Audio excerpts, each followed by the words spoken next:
Greetings, fellow investigators, and welcome back to our video podcast, Into the Darkness, where my friends and I play the Call of Cthulhu role-playing game. I'm your host, Tom Rayleigh. Our campaign is The Curse of Nineveh. It was written by Mike Mason, Mark Latham, Scott Dorward, and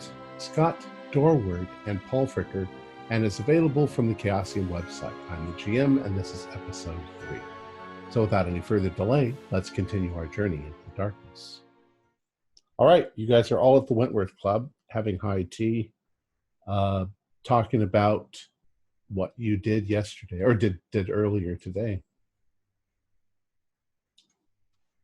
Well, I think that the best thing for us to do is to go and talk to the head of the museum and just be honest with him. Yeah, I think we're going about things a little bit cockeyed here. Now, we should come up with an idea, like what do we want to get from him at the museum when we set up this meeting? We can't just go in and start asking a bunch of random questions. We need to, he's a professional. We need to come at him with a series of questions and expect a series of answers. Well, this is why I'm hoping that we can find an helpful intermediary, because just to point out, in addition to engaging in somewhat awkward and unorthodox behavior at the museum today, we're fundamentally saying an acquaintance was murdered. We have a rare artifact that we're not giving you, and we want you to tell us what was stolen because we have some theories. I don't think that sounds entirely well hinged. So the next time a servant comes by, I don't know if they have waitresses and waiters at tea at the Wentworth Club, but I will ask. Yeah, I'm sure that there are servants that. Messengers and all sorts of staff. I'll ask if Mr. Sykes has a minute to visit us with us.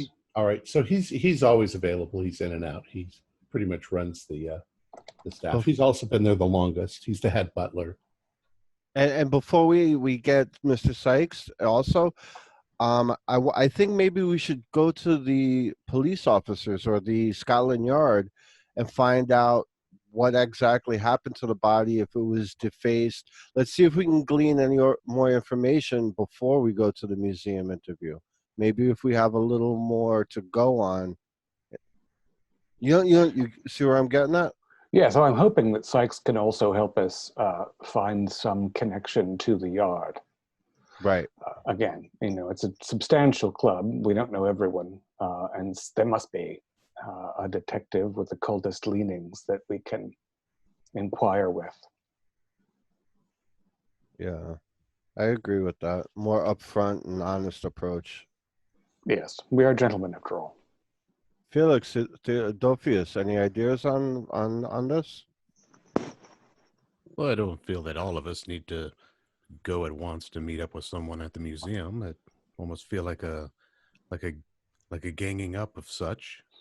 But I'd really like to go talk to Detective Partridge and ask about the Mr. Glossop. Well, I have not made a fool with the police department yet, so I think I can go with him to talk to the police department. All right. Well, it's pushing 6 or something in the evening. Right. I know we came back to the club around 5, so I don't know that you'll find anyone at the yard right now talking to the public. Excuse me, sir. One of the serving boys said that you wanted to speak with me.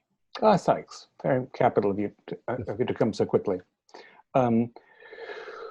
We have, following the sad occasion of the memorial, entered into a somewhat curious situation and wonder if any of our fellow members can help us, can facilitate conversation, if you will, with anyone at New Scotland Yard or the British Museum.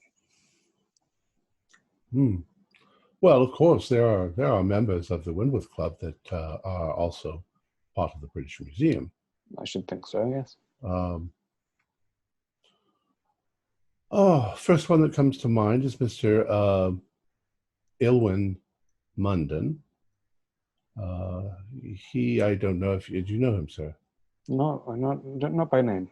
Well, you can sometimes find him up on the top floor in one of the lounges. Very good, thank you. Has small glasses, pince nez. Uh-huh. As far as Scotland Yard, sir, we haven't had much dealing with Scotland Yard, and I'm not sure of any of the members that have. I'm sure that somebody's friends with them, but I don't know that piece. I would think there would be a barrister or some such that would at least have a working acquaintance. If anything comes to mind, of course, you can. Of course, sir. Give me a message. I'm also wondering, I haven't seen Theodore since the, sad event, and I'm slightly concerned. Do you know if he's come by or had any messages? I have not heard from Mr. All the names. I couldn't remember either. That's why I went with Theodore. Mr. Raven Price. Raven Price, yes. If you'll leave a message for him in his box, tell him I'd like to hear from him when he gets Certainly, back. sir. Certainly. Thank you. Thank you, as always. Anything else, sir? Sorry? No? All I right. thought I heard someone. Good day, gentlemen. If you need Thank you very anything, much. all right. So, should we see if this Mr. Munden is on the top floor and is wearing his pince-nez? Yeah, he might be there. It's worth checking out. Any other pressing business? Anyone have a beverage to finish? A cigar? No. All right. Who's going upstairs? Everybody? No, I will stay downstairs. I'll hang out with Theophilus. Okay. So Cyrus and Reginald, you go upstairs, and it doesn't take you long. You have to look in a couple of the lounges, but sitting in a far corner next to a lamp and reading a small book is a tall, thin, rail-thin fellow. His hair is black, short cropped, but kind of a little wild, unkempt maybe. He wears pince-nez, and as you approach, you realize that you can't quite see his eyes because the light in the room sort of reflects off of these little discs on his nose and just gives this illusion of white, blank whiteness there. And he seems to be engrossed in the book. Is he alone in this lounge? There's somebody else sitting over there sipping coffee or tea or something. Right, but not in conversational mode. Right.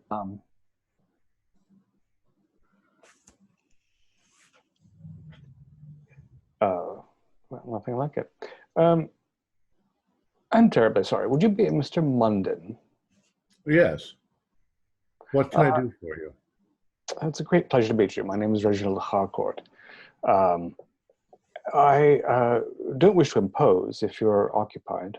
No, of course not. What can I do for you? Very kind. We've had a... Sorry, this is Cyrus Finley of the former colony. Oh, you're Pleasure to make your acquaintance. Yes, Alabama, born and bred.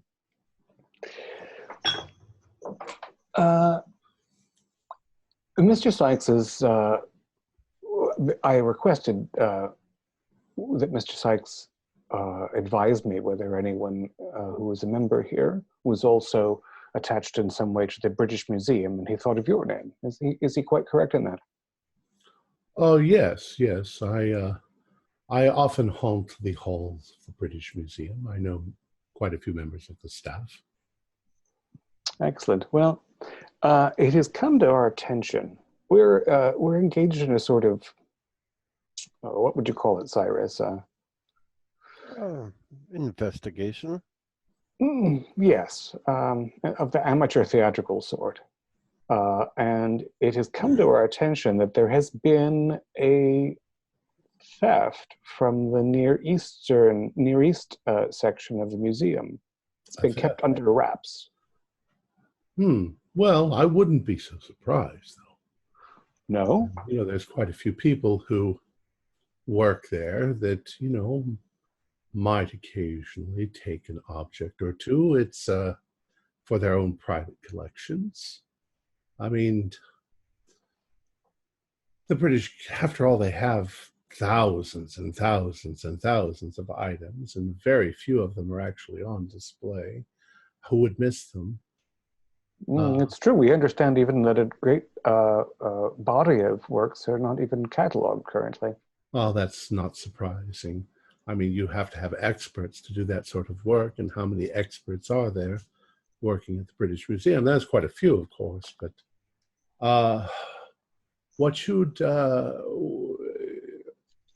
it's highly unlikely that a very prominent piece would be stolen without being noticed. But I also imagine that things get moved around in this place all the time. What sort of piece was it that was disappeared? Well, we're curious because there's a statuette of the Sumerian god Nabu that seems to be the source of some intrigue. And we wonder if there are related pieces that are part of the crime in question. And this statue has gone missing, eh? The statuette of Nabu that we're familiar with was in the private collection of our dear departed member. And it's a very unusual piece, and we wonder if it's part of a collection of pieces that have attracted the attention of some nefarious individual or group. Well, that's a very interesting question. I would suggest, I have a friend who works there. He's one of the curators. Patrick Longdon. Longdon, you said? Yes. Longton. Longdon. Nice chap, friendly, busy, takes his job very seriously. He would be quite distressed if he discovered that something was missing. However, I don't think that he would be surprised either. There is, in fact, a black market for that sort of stuff. Do you know, I've been a small collector for some time, but I've never actually acquired any piece on the black market. Do they have a... Where does one find the black market? Where indeed? Whitechapel, I assume. Possibly some of these antiques dealers out here are selling stuff. Oh, that would be an interesting area. If in fact the recent theft has already moved things into the public realm. Although I'm actually more concerned about collectors with stranger motives than that. So might I have a card to present to Mr. Longton in case of course, I present myself appropriately? He hands you one of his cards. It's not really a business card, it's just a personal card. And I him one as well. He's like, well, there's some that would say that if it weren't for private collections, some of this stuff would just rot away in the dark somewhere. People who collect such things are obsessed with their collections. They're going to keep them in the correct environment and study them. And that's not always the case at the British Museum. I mean, they do their best, but they literally have tens of thousands of objects to take care of. Well, it's true. It's one thing to catalog a piece and another thing to love it. Indeed. And also, the excitement of a dig, the excitement of discovery itself is quite a different thing than piles of dusty relics in a basement. You can count on the fact that those who do those sort of diggings, like Campbell, probably keep a great deal of their own finds, at least the ones that they find most interesting. Yes, it's a pity for science in general, but it's human nature to be somewhat acquisitive. Did I mean to say Campbell? Yeah. Yeah. No, I meant Reginald Campbell Thompson, the famous archaeologist.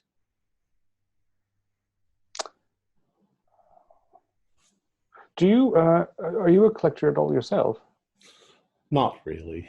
More a collector of knowledge and old books and things. And you're familiar with this Nabu figure? Not really. I'm familiar with the Sumerian deity. I'm not really into that sort of. I'm not really into the Sumerian mythologies. Hmm. Probably I know a little bit more perhaps about the Egyptian stuff, but that's only because of Carter's recent interest. I believe that Nabu was received by the Egyptians as a deity, at least in some corners. Oh, was he? Interesting. One of the minor cities in the Greek era. No, most of the stuff I like is the Greek and the Latin texts from the 14th and 15th century. And he shows you what he's reading, and it's something you've probably seen on the shelf here. I don't have a name, but the Malleolus Monstorum or some name that sounds worse than it is. Well, Mr. London, I do appreciate this open-handedness. Well, if I can need any further help, please don't hesitate to ask. I'm always interested in a little sleuthing, as you say. Would it be too forward to ask maybe if you got in touch with Mr. Langdon's secretary and said we'd be dropping by at some point?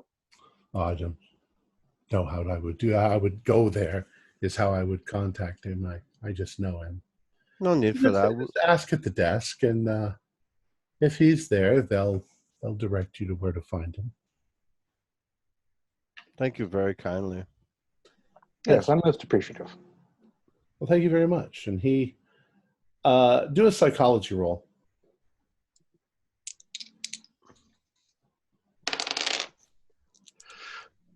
Wow. Oh. Fail. I rolled a 12, but I have a 10. Is it worth 2 luck points? No. It's close enough. I'll just tell you that you get the distinct impression from this guy that you have intrigued him. He is suddenly extremely interested, and that could be a good thing, or maybe a little not so good thing. We'll find out. Very good. All right. Felix and Theophilus, what are you guys doing downstairs? Just finishing off a fine club sandwich and sipping what's left of my drink. I'm sure Theophilus and I have been having some fantastic conversation over snacks and drink and discussing our soon-to-be voyage to the Detective Partridge. Detective Partridge. Okay.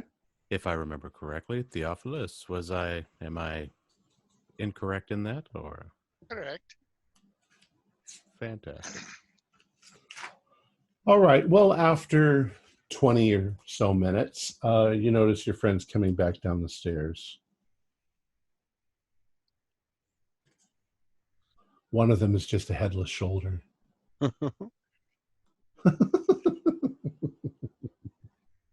How did it go? I think it went fairly well. He gave us the card of a gentleman to speak to at the museum. That should get us at least the opportunity to make amends for our last baffle. Yes, we have an introduction. I have a card. a name, and Mr. Munden thinks of his friend there as someone who will take the notion of a theft quite seriously, which is, I think, of value. Very good, then. He also mentioned that items, in his impression, items do not infrequently depart the British Museum, especially when there are large lots of things that are not well cataloged, and that those items appear in the black market.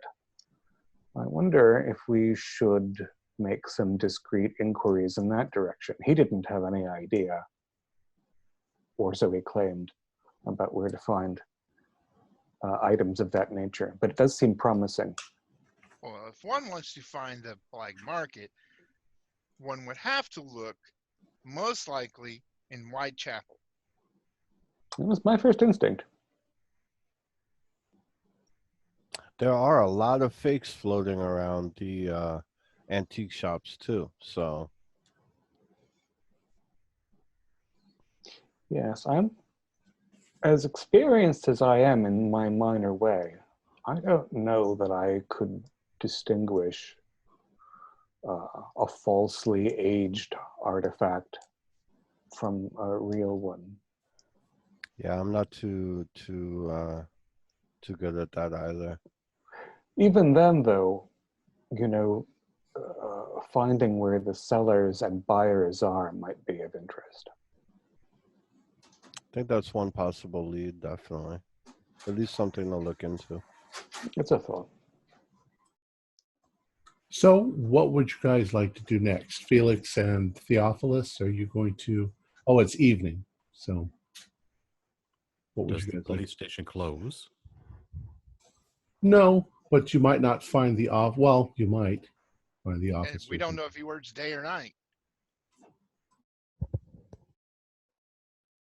Actually, you know, since you're speculating about that out loud, it might be the case that there are two detectives, because one was on duty when the crime occurred, and another is on the other shift, so they can constantly be looking at things. I actually, you know, I certainly don't know how Scotland Yard goes about its business.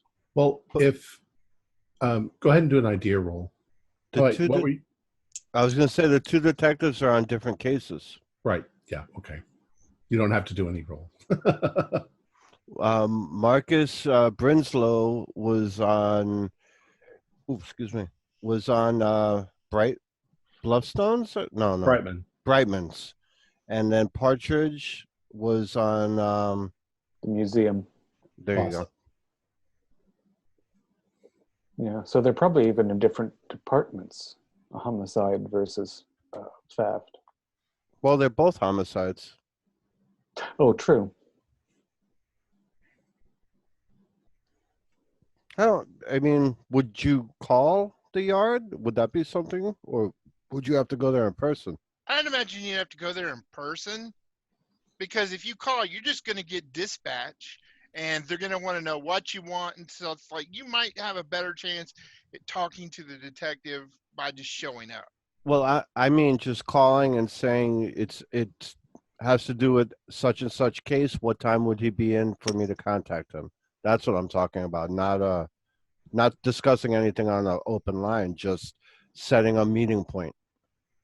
Yeah, I suppose we can do that. And I think that does make sense. I do wonder, though, what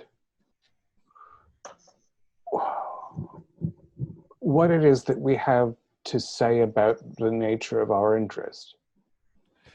For example, are we going to mention that we have an artifact that the provenance of which is uncertain? I wouldn't mention that to the police. Well, with Brightman, we could say we're both from the Wentworth Club. We're looking into what happened with him, you know, and just see where that gets us. As far as the other case, I think maybe we should speak with the gentleman at the museum, find out what we can, then contact Partridge, who's handling the museum case, after we glean some information. That makes sense. Informationally, I don't remember. Did we speak to a member of Glossop's family or someone No. else related to him? Okay. No. I No. said, He has a wife and I- children, but you only read that in the newspaper. and all I said was we should go by and talk to them, but it was kind of frowned upon, so we left it at that. Fair enough. Yeah. Well, Felix, shall we wait till morning? That's fine. We'll wait till the morning. That's perfectly all right. We can get a fresh start then. Okay. Did you want to make a phone call? Sure. I'll call up the police station and see if by chance the guy might be there. Who knows? Well, you do find out that both gentlemen are working on cases currently. They aren't in the department. However, they should both be there tomorrow in the morning, before noon. All right. Well, I guess we will. It says they'll be there tomorrow before noon, so let's plan on doing it then. Okay. All right. Good deal. Thank you. Or yep. There we go. That's the The one. way they used to hang up phones back then. You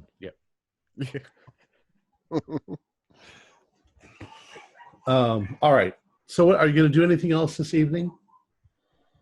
Smoke my cigar. Would there be antique shops open in the area after 6? No, I'd imagine Probably not. Okay. Even if they were doing some kind of shady dealings with sweet relics. Well, then they might be. But yeah. Just a thought. It's You something already to know. do. You already know that Sweet Relics is in kind of a shady neighborhood. I wouldn't want to be walking around there in the dark at night. Would I have any insight as an antiquarian to where one might find the black market? Done a deal with them in the past? Well, have you? Say yes. Do an intelligence roll. Actually, being that I have financed and made loans to many business. I made it just like 2 to spare. The black market isn't really a place. The black market is contacts. You have to find somebody who knows somebody Well, yes. who can, and the trades are all done, in back rooms and things like that. Of course. I mean, do I know an inn to the black market? You don't really have a familiarity with it. Otherwise, we would, cut out half the game.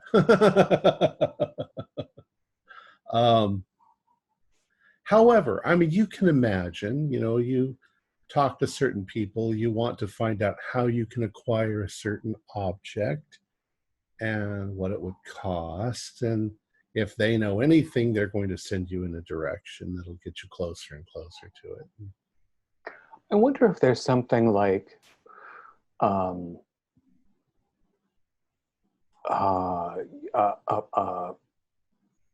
ad column in a paper that people would recognize as a place where subtle inquiries were made and answered by dubious sorts. Everything would be in print at this point, I think. So the equivalent in New York 10 years ago was the back pages of the Village Voice were all prostitution ads. And everyone knew it, and it was a free paper, and it was just a thing. What are personal ads called that are not personals? There's a name for this. Classified? No. Classified ads. Classified. Yeah, and people also put notices in papers. You could pay to put notices, even on the front page of major papers. They were just short lines. So I think we could try an inquiry of that nature if we, and just going to the library here and looking at some of the London dailies, I bet there's some classified notices that might be a way to start. Agreed. When I was back in Egypt, there would be young boys on the street who would sell the stuff right to the tourists on the street, and then it would go through customs and whatever, or hidden in their suitcases and stuff. Oh my God. But I'm assuming those young boys were running it for the other older rings or black market dealers or whatnot. But they would be right on the street selling it, and then they'd pick when the police would come around. They'd just pick up their few items and run, scatter.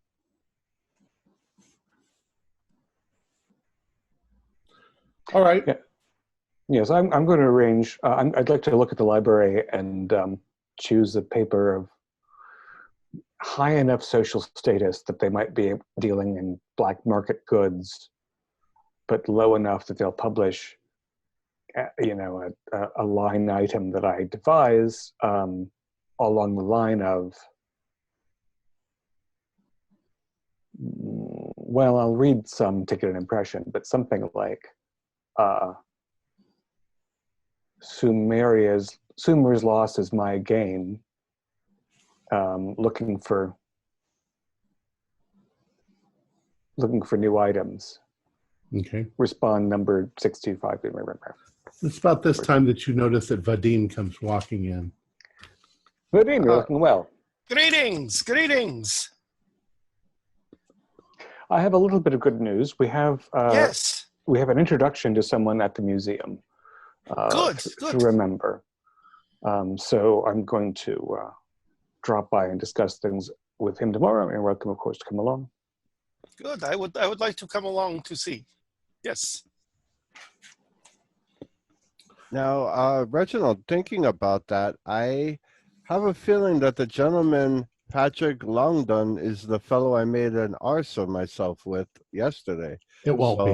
It won't be? Okay. All right.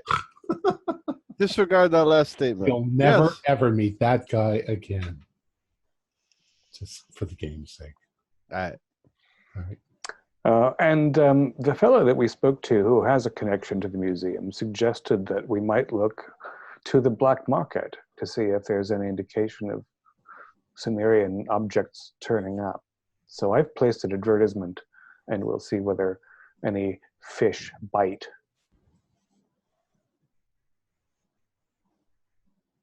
I think that's a very smart idea. Agreed. Kind of you both. All right. But at this point, are you going to all retire for the evening? Go home? The only thing I'd like to do, Did I forget anything? The only thing I'd like to do, if it is doable at this hour, which again is not certain, I'd like to get something like air dry clay. I'd like to make a cast of the figurine, especially its bottom, and I'll do it tonight if I can, and if I can't, I'll wait till tomorrow and bring it to the club. Okay. I don't know if there's any such thing as air dry clay at this point in time. There's definitely clay. Mm-hmm. Artist supplies. Right. I don't know if artist supplies are going to be open in London in 1921 at 7:00 or. No, but do a luck roll, and maybe you know a friend who's an artist. 85. I'll be sleeping next to that thing again tonight without clay. You could Okay. always just wrap it in paper mache. It'll be dry by morning, and then you just peel it off and stick it back together. You'd have a nice little paper mache version of it. It's awfully sticky, don't you think? It won't be once it dries. No, just my hands wrapping it up. I'm not going to do that. Messy. You can't make an omelet without breaking some eggs, or legs. It's a hell of an omelet. Whose legs? Oh, I'm sorry. I rolled an 85. I forgot how lucky I was. I've got an 87. So Oh, I do wow. know somebody. Okay. You have a friend, Gerard de Pantaloon, who has some clay. He lives across the street from you. Okay, that works. I'm very lucky. Right. So Steve, I'd like to model the thing. I'd like to make a mold of the thing. Okay. I would like you to do a power roll. 46 for 80. Fine. Not special, but fine. The more you hold it and look at it, the creepier it looks. You're not having any kind of weird magical feeling, but it definitely is. It's creepy. Yeah, it doesn't. Is it the case that it doesn't seem like the god is emerging beautifully through a former shell, but instead erupting violently out of a person? Kinda, yeah. Yeah. And there's something that it's, the version that I made was really kind of detailed, but there's something primitive about it, that it's not depicting real life. It's depicting something iconographically, and there's just something symbolic and creepy and weird about it. And that symbol on the bottom that's not cuneiform, just it's an anomaly that bothers you. Yeah, that's why I need to be. I don't want to keep this thing safe because it's priceless. Right. But I strongly feel like that symbol should be identified and responded to. All right. What's everybody else doing before bed? Not much, but I do want to make it a habit of going through a bunch of newspapers every morning and every night, just for not sitting there reading articles, skimming stuff, looking for anything unusual, anything that catches my eye. Okay. Like an hour and a half before bed, sipping some coffee, smoking a cigar. Okay. You don't find anything. I just want to, if I forget to say it, but I want to make that a daily habit right now. Okay. I'm doing something similar with going through my meager library of occult knowledge and tomes and stuff, to see if there's anything that pops out that may have a regards to what we're dealing with, even legend-wise, occult-wise, anything regarding Samaria and Mesopotamia and stuff like curses and stuff that would be related. I don't figure I'll have detailed stuff, but maybe something that could lead me on a path. Well, definitely the Sumerians, the Babylonians believed in magic. And there's a lot of people that think that all that magic was lost at some point and that it was real. But all cultures say that. So you're not really learning anything new that you don't already know. Okay. Felix, what are you doing this evening? I believe I'm just going to retire. Okay. It's been a long, embarrassing day, being found in a place I shouldn't have been, and now I just want to sleep it off and wake up tomorrow and do better things. Okay. All right. So you all return home. You all go to do whatever you're going to do, and then you go to sleep. Reginald. You drift off to sleep, and at first you find it a little difficult to go to sleep because you're involved in something that's very strange. And suddenly you find yourself standing on the top of a small sandy hill, and you're looking out into the desert, and it goes off in all directions as far as you can see. And the sky above you is cloudy and an angry sort of sky, and it starts to rain, except that you immediately realize that it's raining blood. And that's not the worst of it. The worst of it is that the sand is turning red, and the hills, the dunes, the sand dunes and everything are starting to move like waves of the ocean. And you find yourself on a small little piece of land in an ocean of blood. And that's about the time you wake up with a start, and you can do a sanity roll.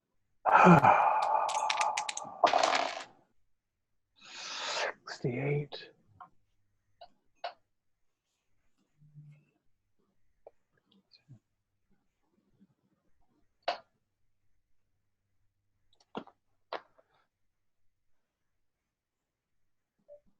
Strangely, it seemed to have a SAN built It should in. be the same as your PAL. Right. So I passed. Okay. So, yeah, it usually marks automatically, I thought. Just do a point of sanity loss. Yes. And you're very disturbed. Yeah. Yeah. Am I fancy enough to have somebody in the house? I think I probably am. Perhaps it's somebody who comes in. That makes sense. That makes sense. No one to ring for, so I have to stumble up and boil some coffee myself. I'm gonna. The first thing I'm gonna do is go and open the safe and see that the thing is still there. Yes, it's still there. How do I feel about that? Mixed. Is there a safe at the club? Yeah, there probably would be a safe at the club. I'm going to leave it. I'm not going to take it, but I'm going to discuss it with the others, whether or not. You know, the thing is giving me the creeps. I'll take it. We'll discuss this. All right, so you all get up. I assume you're all going to meet somewhere. Yeah. At the club. The club. All right, so you're meeting at the club. You've had your breakfast. You're all talking. What do you guys want to say? Reginald, you're looking a little bit rough around the edges, as they say. Something happened to you? Oh, you know, I slept poorly. Mm. And unlike normal dreams, this one keeps vividly popping back into your mind. Yes, my sleep was disturbed in a fashion with which I'm unfamiliar. Mm. I did succeed in casting the figurine in clay so that we can take, most importantly, the base with the strange symbol or writing on it to the museum. But I think I want it out of my house. Do you think it'd be safe here? I mean, I'd be questioning. There's just too many people in the club that we do not know. I have to agree. And you know, a wealthy man was murdered in his own home, perhaps for this object. Which means that in a public place, it might be terribly easy to acquire. And no one knows that I have it except for us. What about a bank, like a major bank? Oh, There are vaults at the Bank of England. I'm sure That might be... Felix would probably know the most secure bank in London. Bank of England, no, Felix? Bank of England is a fine bank that shouldn't have any problem holding on to it for you. And they won't know what you're putting in. You go into the private room to put your, you know. Very confidential. All of that is true. Yes, I think that's worth considering, although it's at home for now. And, you know, I'm sure I'll be fine. It's all of it's very... Well, being that somebody, like you said, somebody was murdered over it, it might just be for your best interest to put it somewhere, and it's only the 5 of us. Well, it might just be that someone was murdered. At least one person was murdered, but it, you know, makes me so anxious for no reason. I don't want to be, you know, preposterous. But yes, after the museum, I think I might go home and redeposit it somewhere farther from my bed pillows. I would be having someone with you when you go, at least one other person in case if something goes wrong. I would be more than happy to join you if no one else had the obligation. I appreciate it. In the meantime, Felix and Theophilus, you plan to visit Scotland Yard today. Yes. And I plan to visit the British Museum and our new friend, Mr. Longton. Anyone care to come with me? I would To the like to museum? come. I will go wherever I am needed. I will be happy to accompany you, Reginald. Okay, good. I don't think three of us will alarm the gentleman too much, do you? No. I don't think so. As long as we keep it straight, as they say, I think we'll be fine. I mean, you know, we have the card of a mutual acquaintance to assure him that we are not merely peculiar people skulking around behind the walls. Nothing personal feelings. All right. Let's. So- I'm sorry. Go ahead. Let's do the police first. Okay. Okay. Give me a second. Jump to that part. All right. You arrive at the police Scotland Yard. You walk through the front door. There is a number of reception people. You have to wait in line a little bit, but not long. And there is a gentleman behind the desk. Yes, sir. What can I do for you? Yes. Is there Detective Partridge? We're here to see Detective Partridge, please. Detective Partridge. Yes, I do believe he's here. What's this concerning? It's concerning a case he's working on over at the British Museum. Murder case. What's the name of the person who was murdered? The Glossop. Mr. Glossop. All right. Just have a seat there for a moment. And a note goes back. And after maybe 5 or 6 minutes, a gentleman comes up front. He is like the quintessential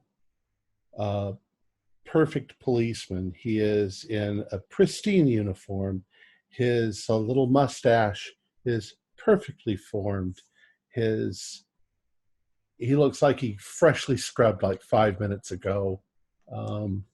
He stands tall and straight, and he says, "Gentlemen, please come with me." Yes, sir. And he takes you and has you set in front of his desk. My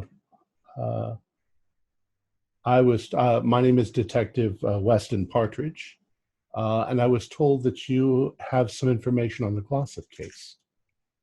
Actually, no. We had questions regarding the Glossop case. And may I ask why you are inquiring into the Glossop case? We're with the club that he was a part of, and more just a bit of curiosity on our part to make sure that we are safe. So you're friends. You're not Indeed. relatives?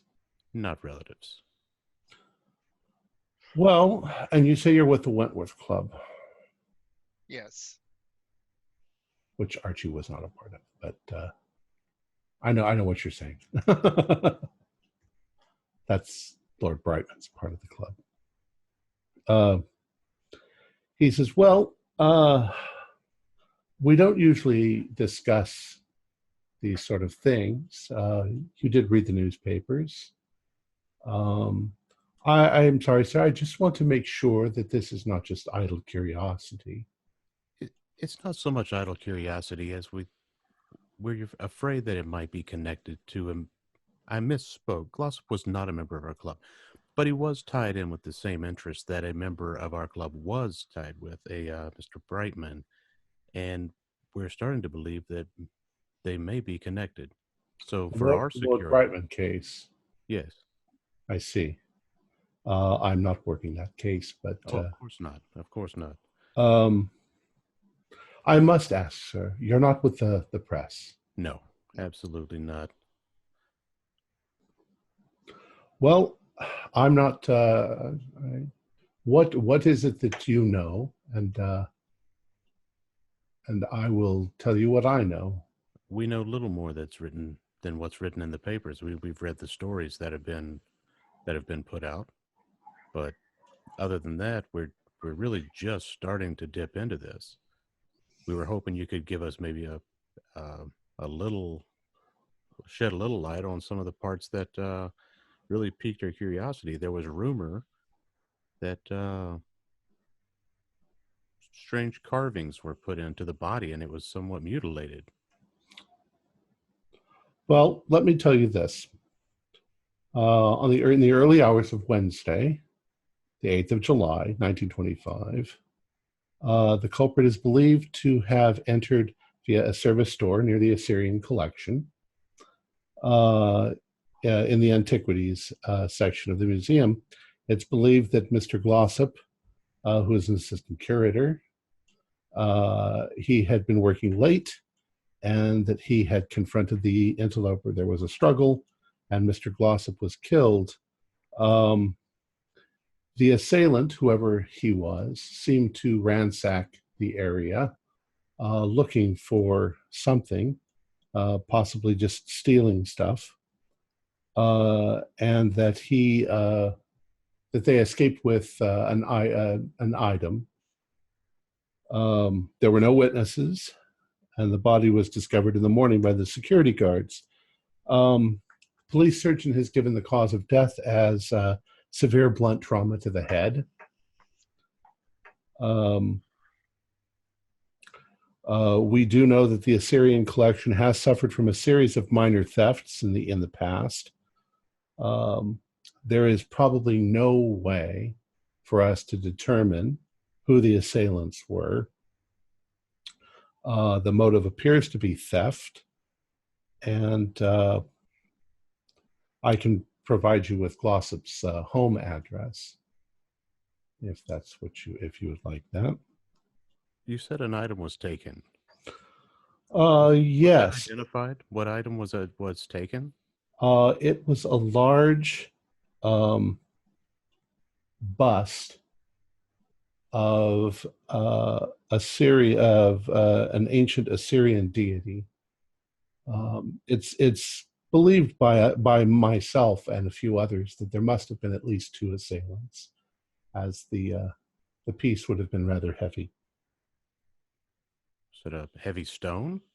Yes, stone.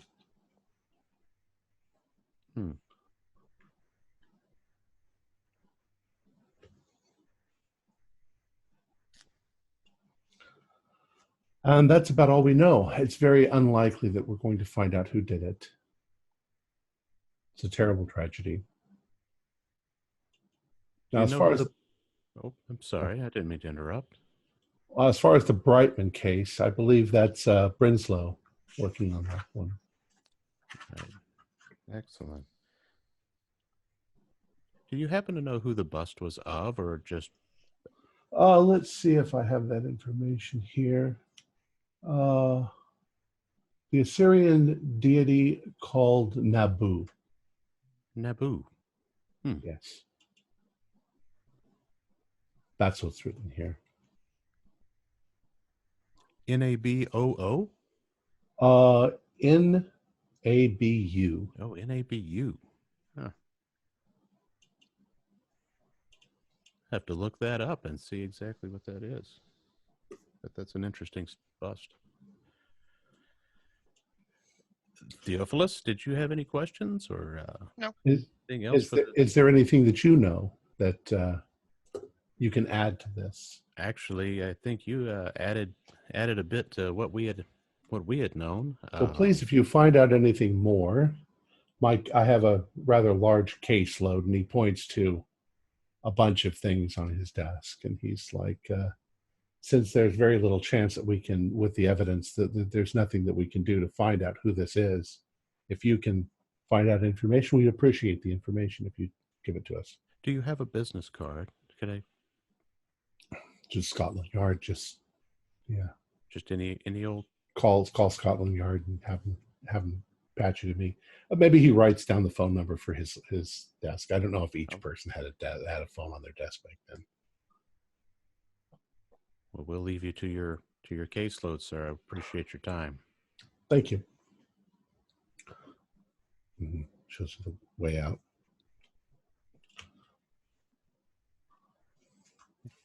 off we go. Okay. Back to the front door. So, Theophilus, what do you think we should do now? Good question. Well, We could go to the other caps, huh? yeah. I mean, We while we're keep making rounds. we keep running into this Naboo, and we've pretty much found out all we can find on that. We need to find out how this is, how this plays out with what's going on. Well, we could always let's take one more trip. We can let's see here. The other officer.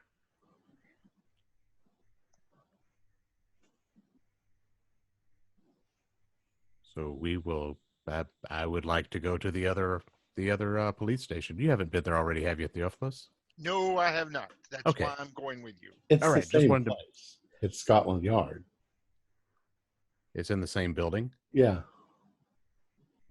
It's Scotland Yard. It's it's in charge of all the detectives in London.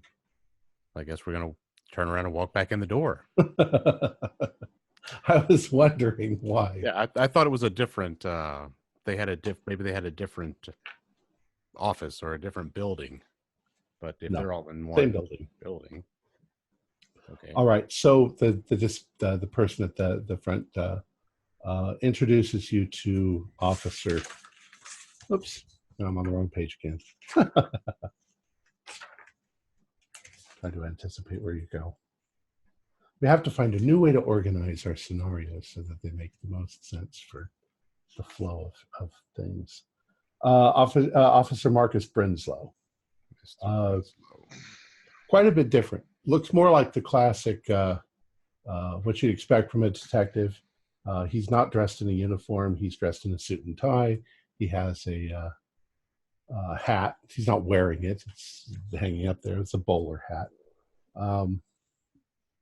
And he's not clean shaven, but he's a little. He seems to be like somebody of a little bit higher authority. And he's like, "Gentlemen, please come in. What can I do for you?" Mr. Brinslow or Officer Brinslow, my name is Felix Matthews. I have a question regarding a case you're working with, Mr. Brightman. Yeah, you're the Brightman case. Yes, sir. He was a member of our esteemed club, The Wentworth Club. Yes. the Wentworth Club. Yes, and what happened to him has actually caused a little bit of concern for us at the club, and we just had a couple of questions. If you'd be willing to help us out with that, we feel that maybe it was the club connection that caused his that caused him to be targeted for such a heinous crime, and we're a little worried that maybe we're next. Well, everything would indicate that it's theft. Mm-hmm. That somebody broke into his home. Lord Brightman was murdered in his bedroom at home. His servant, Samuel Collins, discovered the body at 6 a.m. on the 4th of July, 1925.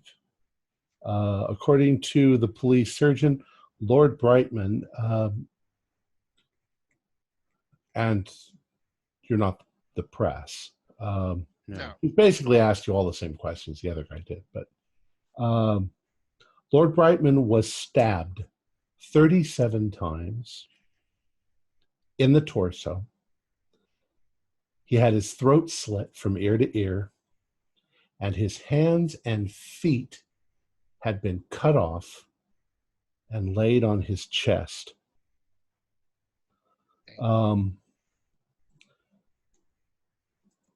The murder weapon is assumed to be a very sharp knife, about 8 to 10 inches in length. The assailant had proceeded to use the deceased's blood to write a message on a piece of parchment paper, which was shoved into his mouth. What on earth did they write? He says, actually, I can show it to you, sir. Cursed be the plunderer. He cannot avoid discovery. His reward is death. Yes. This makes it sound to me like this is a cult of some kind. We are following up those possibilities, that it could be a revenge or something like that sort of death. There were no other signs of entry but the window. So whoever came through the window, it's assumed that they climbed the drain pipe adjacent to the building. There was no other evidence found except the deceased's study was entered and items removed. It's believed that one of the items taken was a small stone statue of an Assyrian god named Nabu, which Mr. Collins verified. Collins makes a statement that he heard absolutely nothing during the night and had last seen the deceased when he retired for bed at 10 p.m. And that was the only thing stolen, is just the single stone statue, huh? Yes.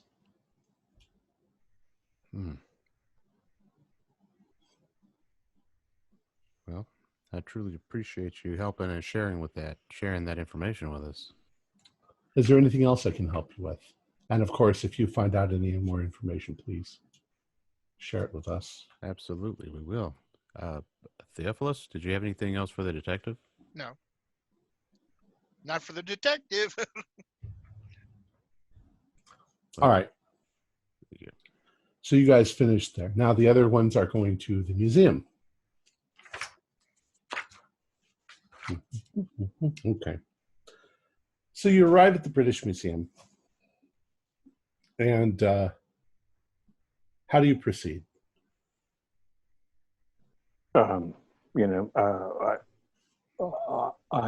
There must be a way to approach administration, and I have Mr. Longton's card, so I would just like to say,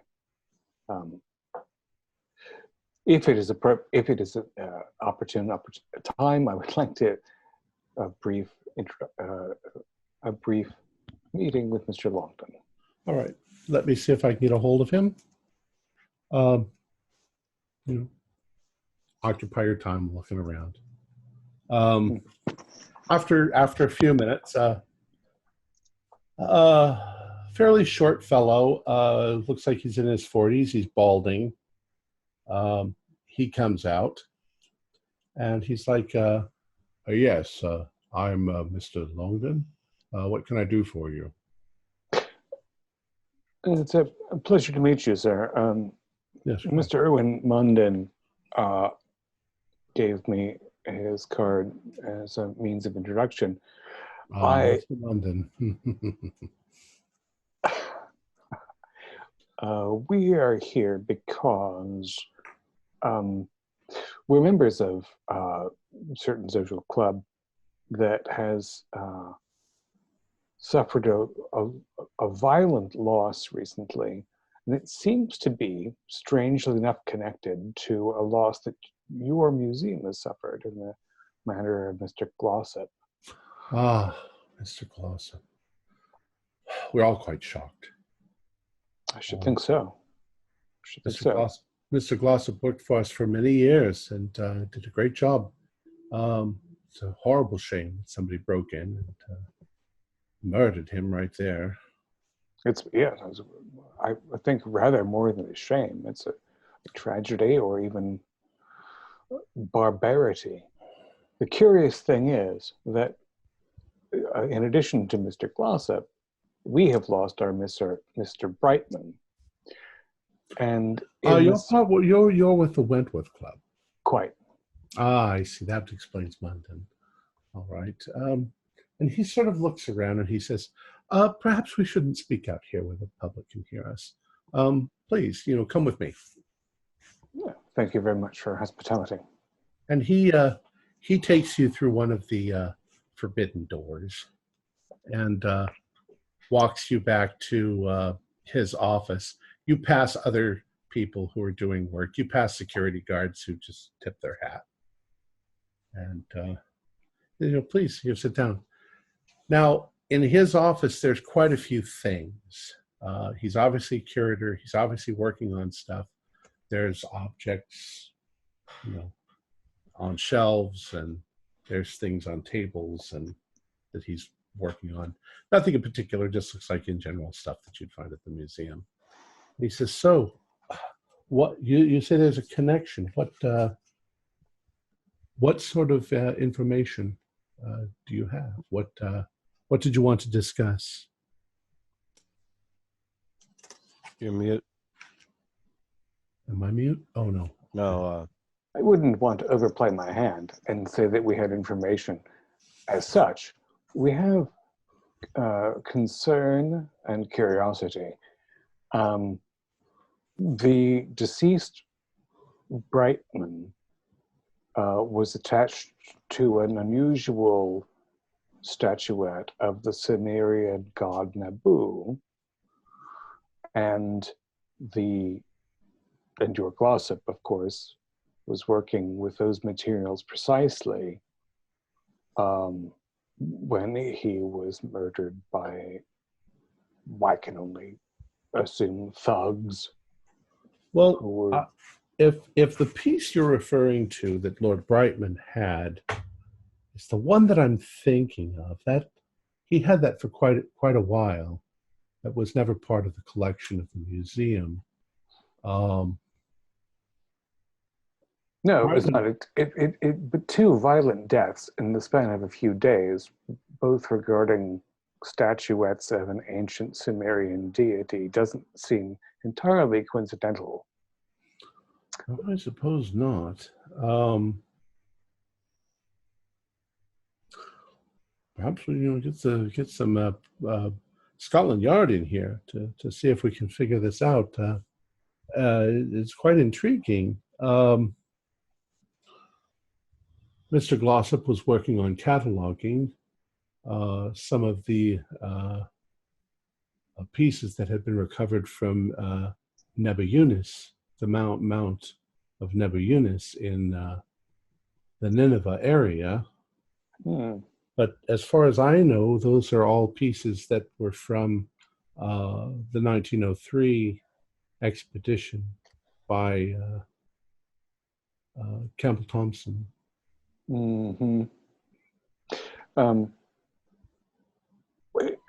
I've also, my impression is that there you have an enormous backlog of uncatalogued materials. Oh, yeah, there's vast, enormous vaults underneath the museum filled with stuff like that. But most of it, they do make a concerted effort to keep it all cataloged as soon as it comes in. Well, I certainly appreciate the effort the British Museum makes to catalog all of the wealth of the empire, culturally and otherwise. But one of the reasons, I must say that I'm concerned about an association is because there was a piece that Brightman had that was unusual in character, in that it was a figure of Nabu, apparently, but of unusual character, most notably made of gold, and also figuratively unusual. And this is why I am concerned that there is a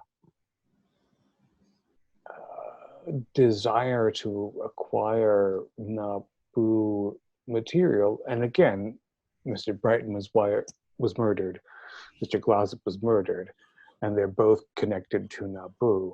Well, there was a piece that was missing following Mr. Glossop's death. It was a bust of the god Nabu.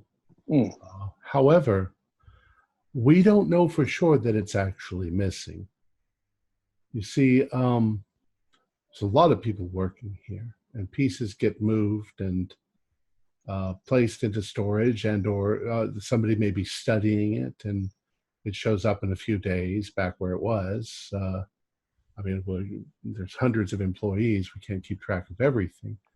Even given that, though, I should think that in a short duration of time, 2 people dying violently.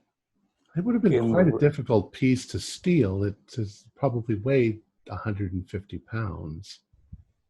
It's made from stone.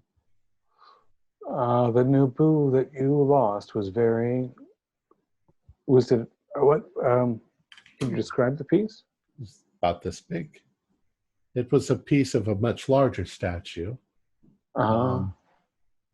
Obviously, that had been damaged in Over the course of time. the course of time. Do you have any reason to assume either that that was the only piece stolen, or that there was a small number of thieves / murderers? Well, if they were to steal it, it would have taken at least 2 people. Would there be any sketchings of this bust or rubbings or any type of? Yes, I think so. Follow me. Thank you. And he actually takes you to a stairs that leads down, and there's a room of records. It's obviously it's like I'm making this up, so maybe it's filing cabinets filled with records. And he goes through, and you can see as he takes you down the stairs that there's a hallway that leads off in this direction, with room after room that all have large numbers on the doors, so they're probably storerooms. Seems to go off into the distance. And he fiddles through his files, and he says, "This is the piece here," and he pulls it out. And there's actually a pretty good sketch. I don't have one, but he has a pretty good sketch of this stone statue. It's listed as bust of Nabu, discovered at, and it gives some Arabic sounding name. No other parts were recoverable. Dated appropriately. Now, does it describe the additional wings, or No, there is were no it? wings. No. Yeah, it's a bust, and it's because it's so considerable in mass that they know that that's missing.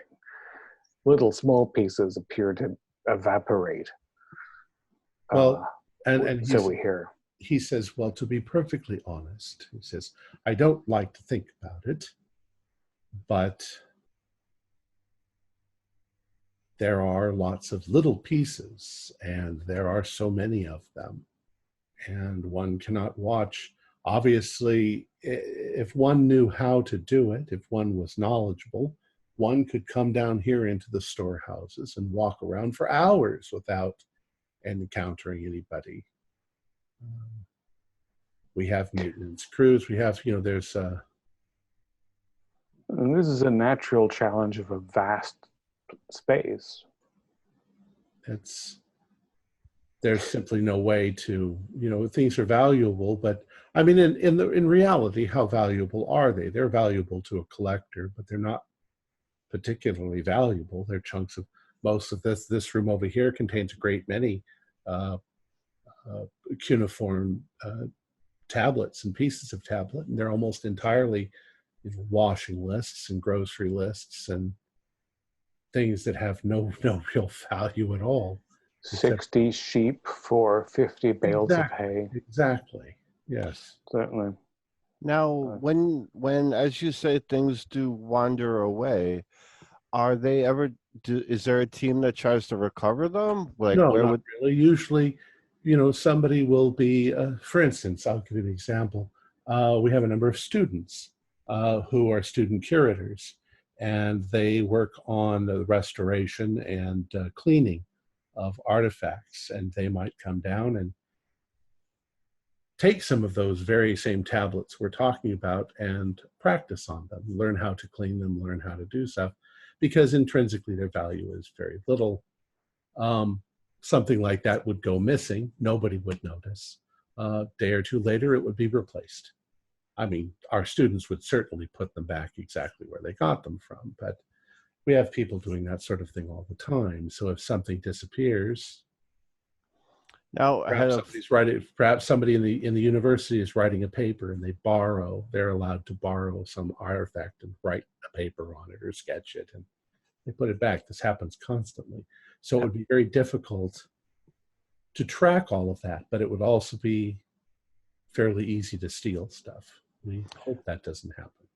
Now, if an item was stolen, would it wind up on some antiquarian store, or? No, I imagine it would end up in one of two places.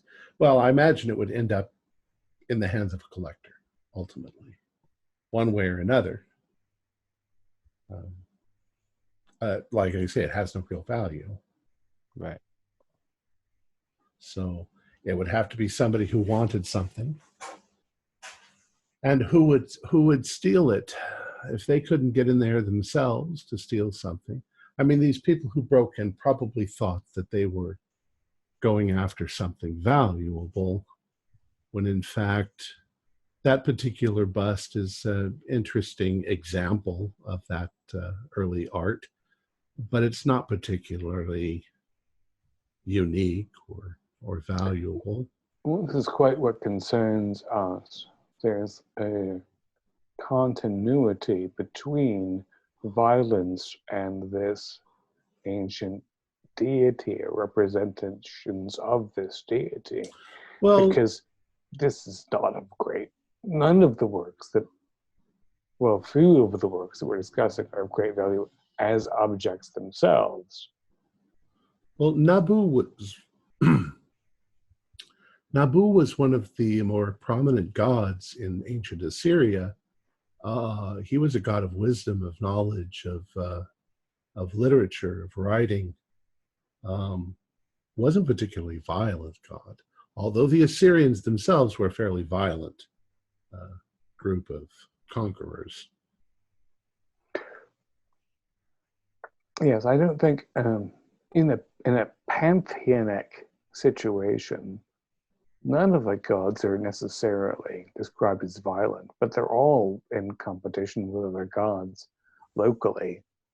Yes. And Nabu shows up in several biblical areas because it was, an enemy god, either Sumerian or Akkadian. Yes, of course. I mean, you're referring now to the Bible itself, and of course, the Bible is not necessarily a historically accurate document, but is most definitely a document that is 3,500 years old. So there is stuff that's in it that is prominent to that time period. I'm simply suggesting contemporary impressions.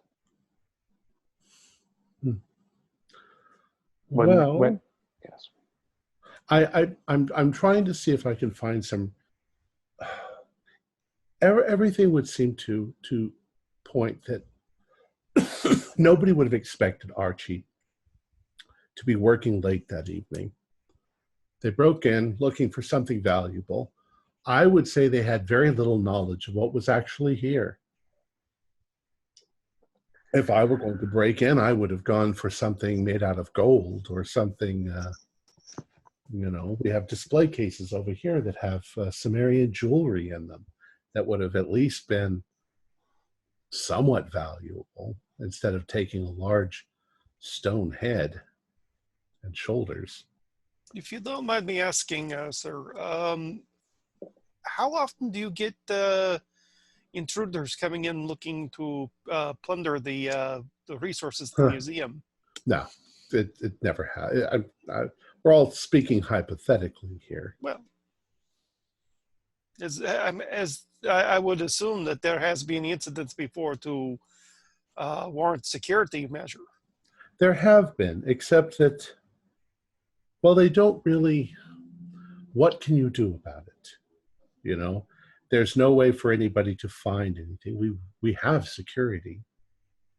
You know, it's not likely you're going to be able to walk up in the middle of the day and grab something. This is simply the nature of a museum. I mean, we do have things that are valuable from a historical point of view, but how much money and how many resources are you willing to spend in order to absolutely secure them? And you still want people to be able to see these things. Everything is insured. But as I said, how often do you have incident of actual theft? Not just with Assyrian collection, but just in general with museum. I mean, like 2 or 3 incidents a year, or it's very hard to say, because so many of those incidents, something is reported not to be where it's supposed to, and a few days later it shows up. But by and large, it's not a big issue enough to. I suppose our security people would know a better figure. I really don't know what that figure. Fair enough. See, now you said it yourself. The thing that intrigues me is if it was just a common thug that was coming in to steal something, why would they take a 150-pound statue? It makes no sense. As I say, I'm not absolutely sure that it's missing. We might show up in one of those warehouses downstairs in a year. Let's just say hypothetically it was targeted. When there's jewelry that can easily be pocketed, this item itself was targeted. Well, let me see if this explains it better. And he says, "Come with me." So you guys leave that area and you go upstairs, and he walks you over to the Assyrian area, which is where you were before. So you're in that same area with the displays and things like that. And he says, "Now we think that they came in through this service door over here." And he points to a door, and he says, "Mr. Glossop." He sort of looks around. He says, "Mr. Glossop was found here on the floor, murdered, and the statue in question was over here." And he shows there's other pieces of, things like that. And of course, the spot where it was has been replaced and something else has been put there with a sign. And he says, "Now, if you walked in this service store here, you have this jewelry over here, you have pieces of gold over here, and yet they went for that. Possibly they were distracted, not expecting Mr. Glossop. Possibly they were afraid they'd be caught, and they simply ran with the first thing that they could grab. I can't explain it. It seems very odd to me." Now, interesting. I see you have a new exhibit coming up over here. Yes, what can you tell us about new exhibit? It has my fascination. Well, I really can't say, but it's going to be wonderful. New finds, new discovery. I'm not allowed to say. Well, I do look forward to seeing it when it is on display there. Well, gentlemen, if you have any other questions. I do. This Mr. Glossop, he is doctor of archaeology.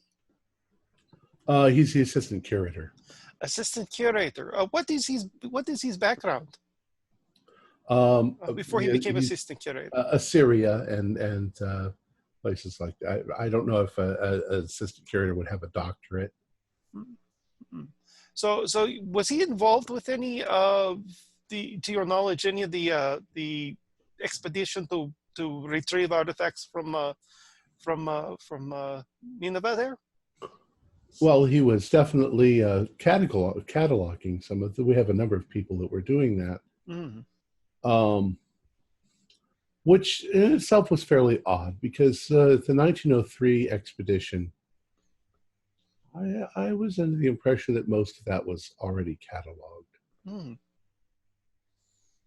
Well, for example, was he involved in 1903 expedition personally? Oh no, I Or don't was he believe. something No. that, no, okay.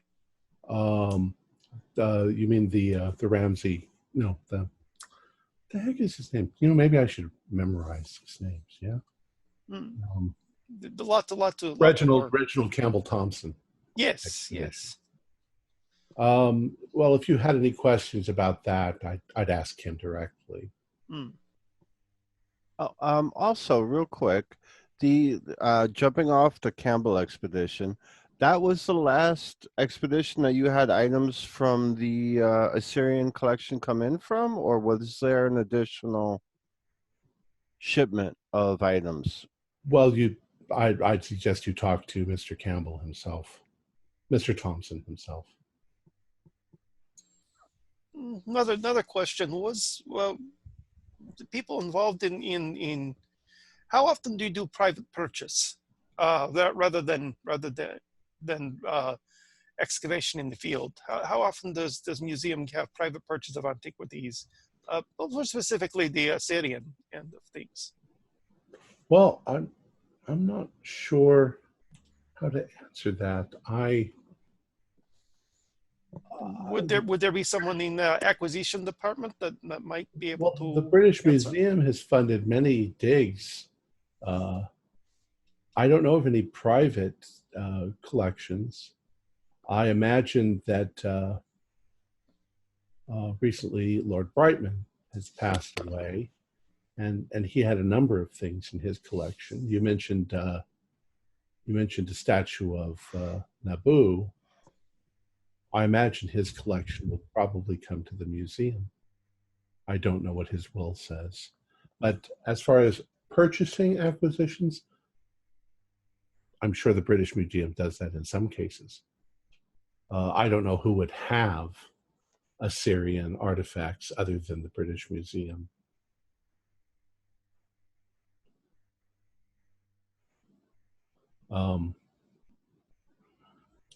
I don't know if that's an accurate. This is a GM speaking. I don't know if that's an accurate answer, but you asked a question.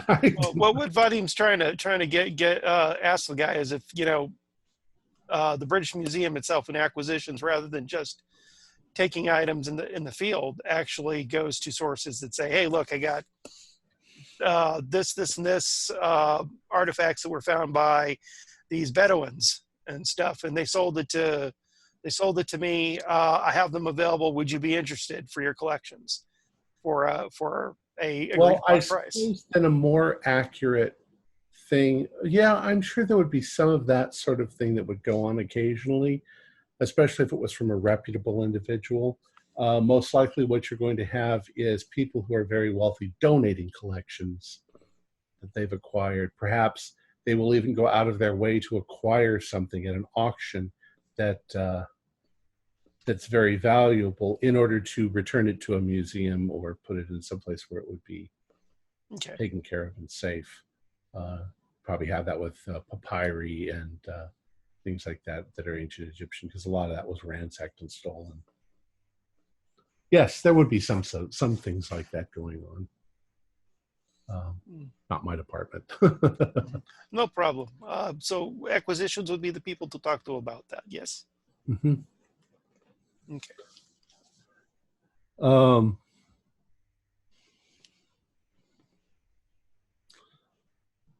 If as far as the information on the Campbell Thompson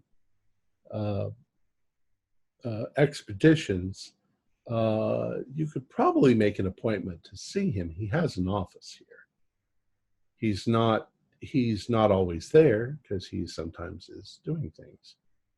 I think we should definitely make an appointment, even if it's not for today, but I would like to speak with him at some point. I agree. He seems to might be the person we really need to talk with in this case. He might even be able to shed a little knowledge on this. Is just when we're talking, not in front of. Yeah. He might even be able to shed a little knowledge on the gold item. You know, what its significance, or if he had seen something similar to that before. Yep. One last thing, I guess. Perhaps our head of security, Mr. Yates, would have a list of items that might be missing from the museum. I'm only aware of the bust. Yeah, I mean, that would be great if you can introduce us to Mr. Yates. Well, let's see if we can find him. So you guys walk around. You eventually find him, Mr. Yates. Rather severe-looking man.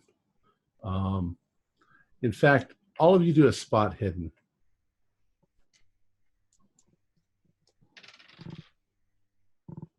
28 out of 45. Regular. Extreme at 4. Okay. You're pretty sure that's the guy that escorted Felix out of the hallway. Yes, what can I do for you?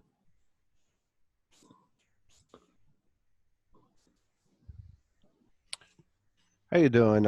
We're members of the Wentworth Club, and your boss said we could. Well, your colleague said maybe we could speak to you about lists of items that have possibly gone missing. Oh, you're talking about the statue. Correct. Let's see. In part, but speaking with your colleague, and there I am Vadim Gamatov, sir. I'm of the Wentworth Club as well, and I'm just curious with these apparent theft there. Your colleague couldn't really answer and suggested that I ask you in that how often do you have trouble with thieves trying to come into the museum and steal things? Well, not very often. Things do go missing. He tells you the same thing the other guy did. However, there are some pieces that are rather valuable. There's been a number of things. Here, let me give you a list. Thank you very much.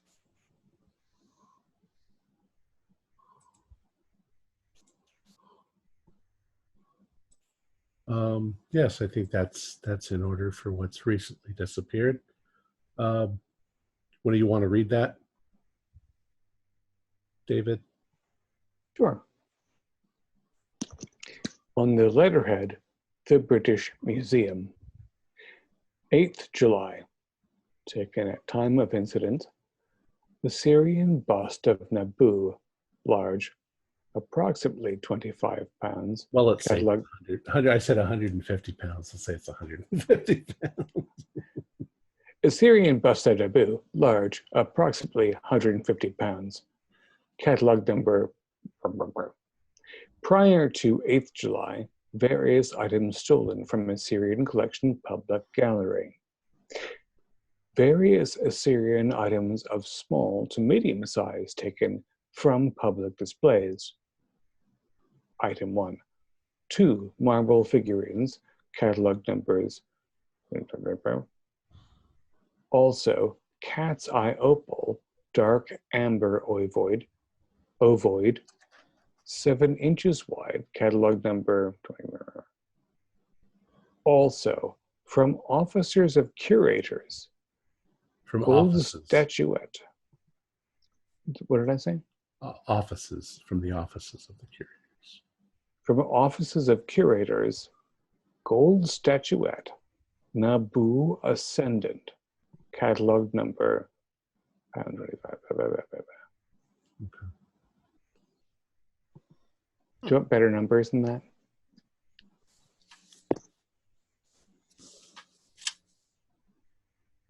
Very interesting there. Yes, I think all of those things have gone missing in the last 2 months. That gold statue doesn't have a date that it went missing. That would be within the last 2 months.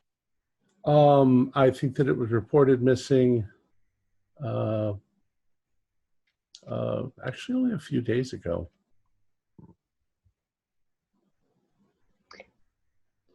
prior to Mr. Glossop's death. Do you know the piece? It's got a catalog number. Is there a way we can reference it, like photographs or sketches? Yes, I believe so. And he turns to the filing cabinet behind him and doesn't go downstairs to find the other filing cabinet. Opens it up and pulls out what looks like, once again, a rough sketch and a description, and it is the statue you guys have in your... It's 4 wings, a bent figure. Mm-hmm. Tom, can I do a cult roll on the on those? I guess cat's eye. What was it? Those the like Opal, cat's eye opal. Cat's eye opal and stuff. If it has a correlation with something in regards to rituals, stones and rituals and such. Sure.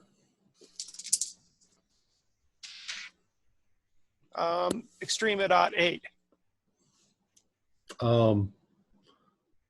Yeah, in occult knowledge, all kinds of stones and crystals and things have some significance.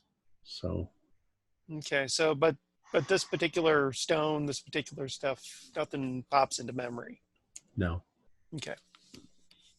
I don't know. Maybe in Egyptian lore, or I honestly don't know anything about crystals, or. And maybe I know what a cat's eye opal is, but I don't know what they mean. Well, on a player note, there was a time when I could probably do something like that, but knowledge has been lost. Right. And the figurines, it's not clear as to what they were figurines of. Well, is there a way we could look into that? Yeah, I'll ask the. Sir, do you have a reference on these figurines too? Yeah, he shows them to you. It doesn't. No, it's you're asking me questions that aren't really part of the story, so I don't know. All right, no problem. Okay, so just random figurines, nothing with Naboo or anything. Right. Okay. Actually, as an aside, out of the game for a moment, I could make up a whole bunch of stuff, except that it's just going to have you going in all these directions that are made up. Fair enough.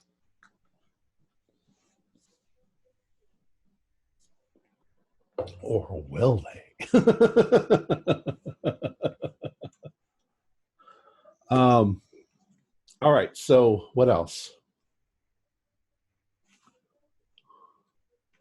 You want to make an appointment? Yes, Indeed. for Campbell. Yes. Okay. Dr. Campbell? Reginald Campbell Thompson. Reginald Campbell Thompson. And it's important because he's a real person. Is a very busy man. He can see you in a couple days, around 10 a.m. But he's extremely busy all the time. And with that, anything else that you want to do? You've made friends with Longdon, so you can always ask him more questions later. Okay, good. And he's felt comfortable enough with you to actually take you into the back and show you things. So at some point, you guys will probably meet back up at the Wentworth Club. Yeah, we must aggregate what we learned over the day. It's about tea time.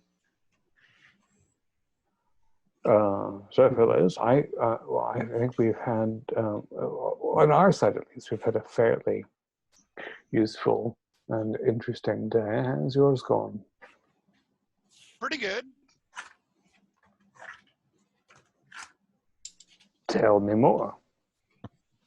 Well, Succinctly. we know that the statue was stolen from Albright. So we're pretty Really? good on that.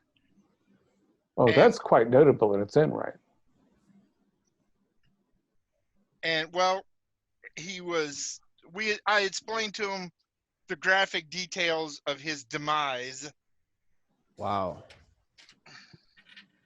Again, I believe it is some form of cult of Naboo, because he was killed in a ritualistic way, and the items that they're stealing obviously is something that the cult people have plans for.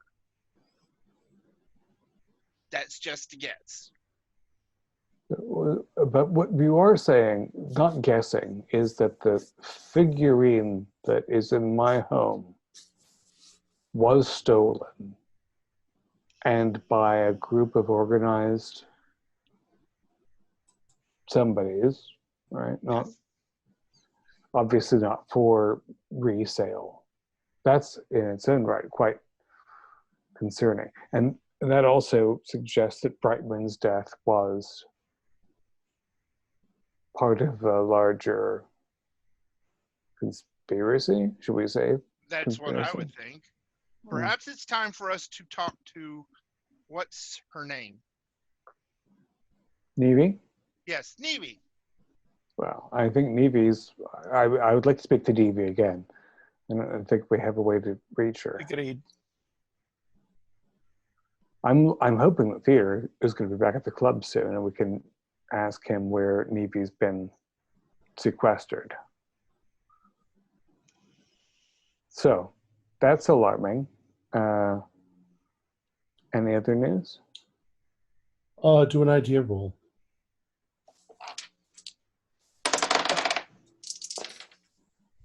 Quite good. 6. Oh, no dice. Hard success. Regular Actually, pass. dice. But Regular success. a dice. Reginald, you said a hard success? Okay. You do have Neve's address, where she was staying. Although she was fleeing, but yeah. Right, but Was she she was fleeing? staying with friends. Yeah, all right. In a place that I would send a telegram or phone or visit. I think we should visit if all possible. Yeah, okay. It sounds like there's like cult society there that's protectors of Naboo. That's Which, what I'm thinking. And it doesn't surprise me that they take retaliation on individuals who desecrate their charge, as it were. Well, see, we found out that Albright had a note stuffed down his throat. A knot in the throat. Yeah, You mean Lord Brightman? sorry, Brightman. And There was a note in the throat, yes, in the mouth. and do you know what it And said? it alluded to him being a plunderer, and that Oh, God. death is the payment for that. Well, there you go, as they say. So these are natives. These are... But Naboo has not been worshipped for 2,000 years. Yeah, but it's not unheard of that you have follower in the modern era of these with in spiritualism and stuff. I mean, you have people who follow any deity for one reason or another. But I would not see why offhand followers of Naboo would resort to murder. But if it's like more indigenous cult deities charged to protect artifacts and stuff in homeland, they might retaliation against a desecrator. Well, now that you say what was in the note, that leads me to have a fear for Campbell. Maybe he might be the next target. It could be. I think we should trying. Question. When was the robbery at the museum? What was the date of the robbery at the museum? Was it July 8th? And what is the day that Albright was murdered? Brightman. July was murdered? 4th. Because apparently the statue came from the museum, came to him, and then somebody killed him. But then why did Neve end up with the statue? No, you're getting it confused. Lord Brightman had a stone statue, some sort of twisted form of Nabu that people found disturbing. Neve was friends with Glossop, who admits to have taken the statue from the curator's office, given it to Nabu to see if she could figure out. Given it to Neve. Whether it was, because Neve is actually an archaeology student as well. And she took it to the antiques dealer in Sweet Relics to see if he knew what it was, because she and Glossop suspected that Council Thompson had been working on another dig, more modern than the 1909 one. Right. Now, correct me if I'm wrong, but Two statues. Howard Brightman was murdered on July 4th. I think correct? That's correct. And the Archie Glossop was the 8th? The 8th. And what's today's date? 10th or 11th? 10th, I think.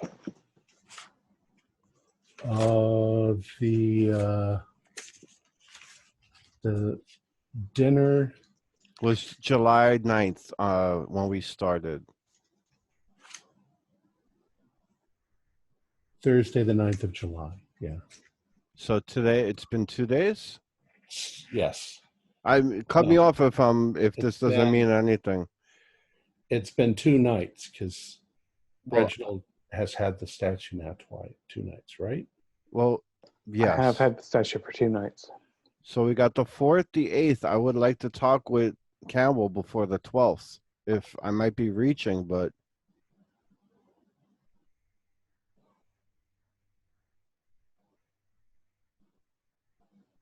Well, you have an appointment in a couple of days.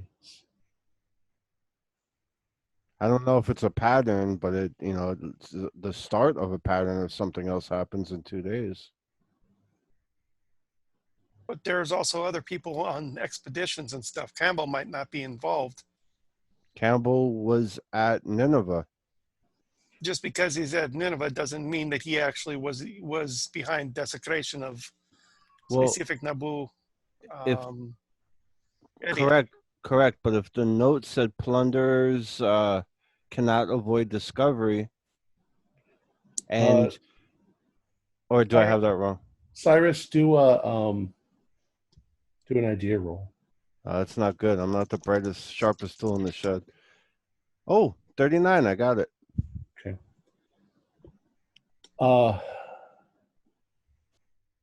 It was the Reginald Campbell Thompson.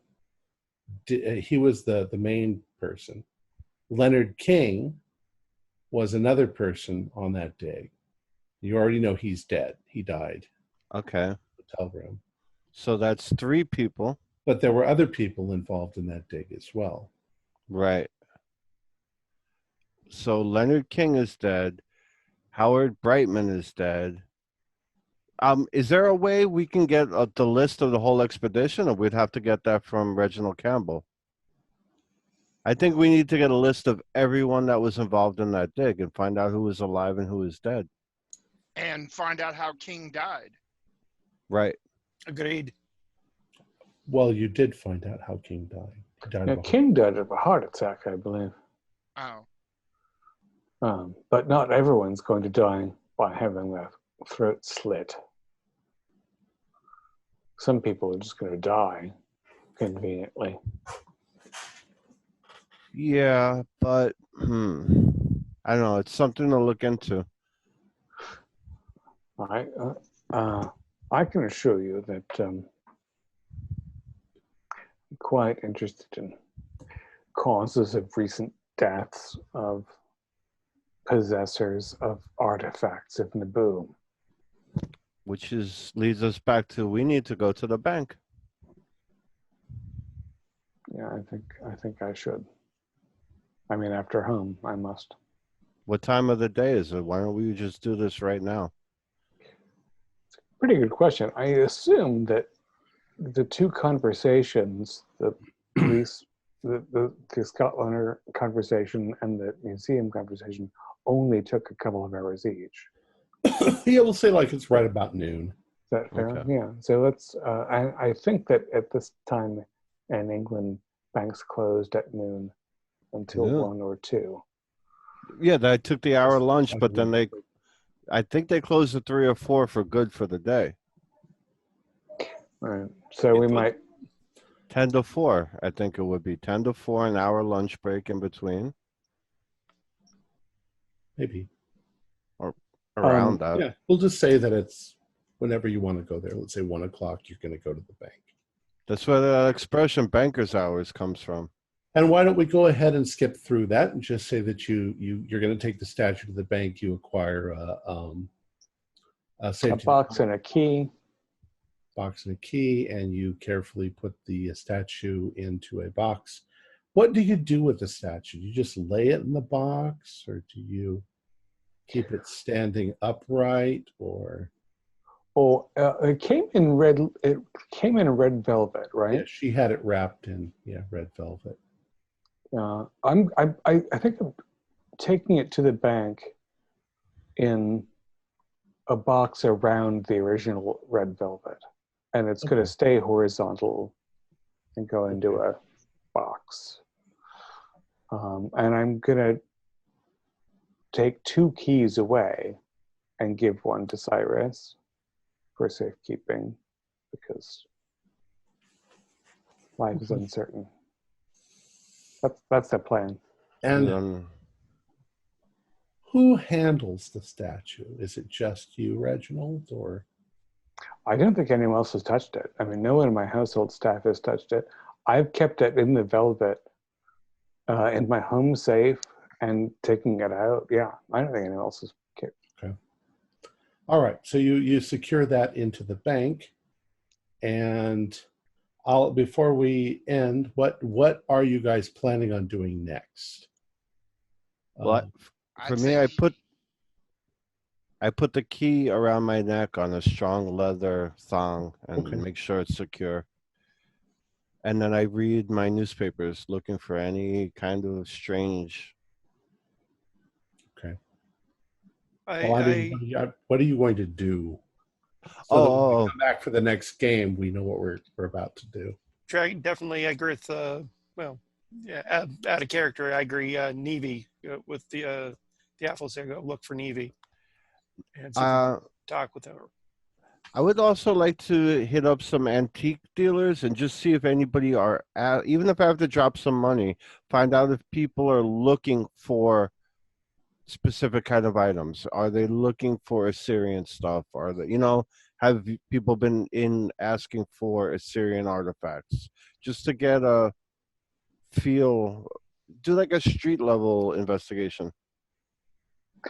Right, and also I may or may not get a response to my newspaper advertisement.